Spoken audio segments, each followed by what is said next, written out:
Paano po mag-block ng QR code sa PLDT Fiber? I-blacklist po ba natin o i-whitelist na lang natin?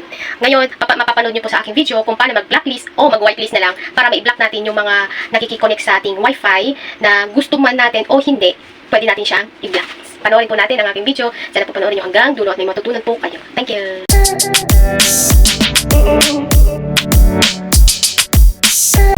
Punta tayo sa Chrome ha.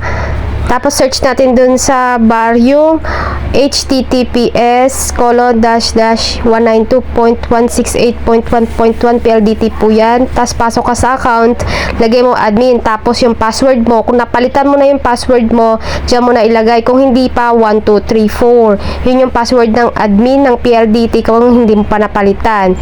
Tapos ito ang portal ng PLDT, makikita mo dito yung status, tapos sa ibaba, dyan sa gilid, user device information, pinutin nyo lang yan, ito makikita ninyo.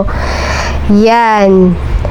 Yan. Yung user device, dun yung makikita, yan yun. Yung user device information, dito mo makikita yung mga naka-online, yung mga device name, o yung phone natin na naka-online dito, na naka-connect sa PLDT natin. Kailangan i-copy ang device name at MAC address kung gusto mong i-blacklist na siya lamang ang hindi pwedeng mag-connect sa Wi-Fi. O kung gusto mo naman sa whitelist siya ilagay, yung isa siya sa pwedeng makakonect sa Wi-Fi mo. Ayan. Yan. Pili ka na lang dyan. Ayan, kanyari yan. I-copy mo yan, yung MAC address at saka yung device name. Ipili mo lang kung saan siya dadalhin. Sa blacklist ba o sa whitelist.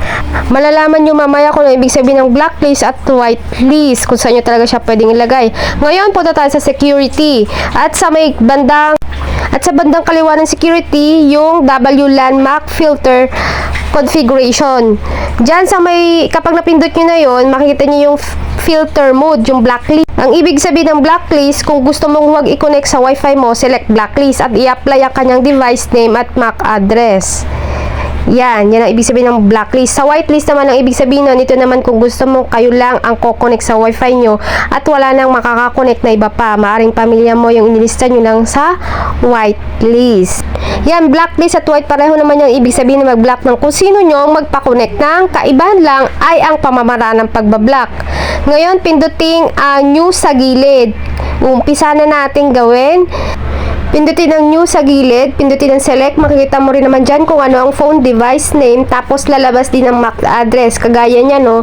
Pag pinindot natin yung select sa ibaba, ayan ang lumalabas, yung mga given na naka-online dun sa device, dun sa may PLDT ninyo.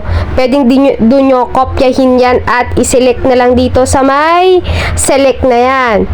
Ayan. Kung di nyo po naintindihan ang aking mga sinabi, pwede nyo rin po balikan mula sa umpisa ang aking video.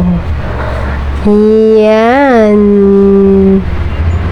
At kapag nagkamali ka naman, pwede mo namang i-cancel after mong napindot ang apply. Pwede po bang makihingi ng like and share dyan sa mga bagong ideas na natutunan ninyo? At kung kayo po ay naguguluhan pa rin sa aking video, pwede nyo po ulit balikan. Thank you.